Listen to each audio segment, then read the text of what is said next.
Saya memutuskan untuk menyatakan berhenti dari jabatan saya sebagai Presiden Republik Indonesia terhitung sejak saya bacakan pernyataan ini pada hari ini, Kamis 21 Mei 1998.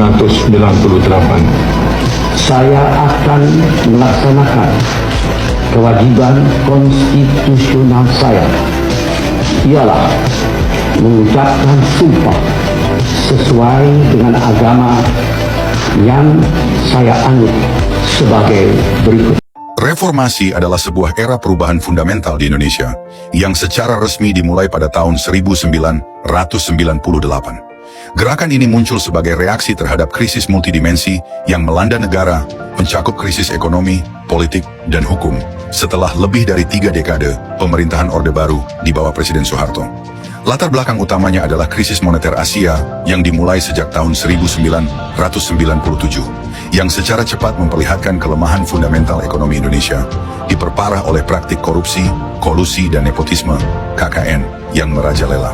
Puncak dari ketegangan ini terjadi dengan peristiwa penembakan mahasiswa di Universitas Trisakti yang disusul oleh kerusuhan massal, hingga akhirnya memaksa Presiden Soeharto mundur pada tanggal 21 Mei 1998. Tujuan utama reformasi adalah untuk mewujudkan 5 tuntutan pokok: penegakan supremasi hukum, pemberantasan KKN, amandemen Undang-Undang Dasar 1945, penghapusan duifungsi ABRI, serta pelaksanaan otonomi daerah yang luas dan demokratis.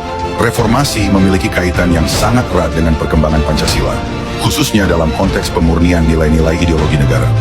Di masa Orde Baru, Pancasila sering digunakan sebagai alat politik untuk melegitimasi kekuasaan melalui penafsiran tunggal, P4, sehingga nilai-nilai sejatinya tereduksi. Era reformasi berupaya mengembalikan Pancasila pada kedudukan dan fungsinya yang sebenarnya sebagai dasar negara dan ideologi terbuka, bukan lagi sebagai alat doktrinasi. Implementasi nilai-nilai Pancasila diwujudkan melalui 1. Demokrasi, nilai sila keempat, kerakyatan, diterapkan melalui sistem politik yang lebih terbuka dan demokratis, ditandai dengan pemilihan umum langsung. 2. Kemanusiaan dan HAM, nilai sila kedua, kemanusiaan, diimplementasikan melalui penegakan dan penghormatan terhadap hak asasi manusia, HAM, serta kebebasan berpendapat. 3. Keadilan sosial, tuntutan pemberantasan KKN dan penegakan supremasi hukum adalah upaya nyata untuk mewujudkan keadilan sosial bagi seluruh rakyat Indonesia, sesuai dengan sila kelima.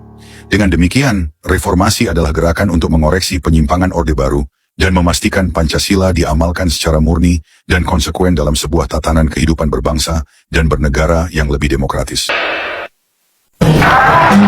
Aldi now set off for Parliament, occupied by students for the past 2 days, the current focal point of the reform movement.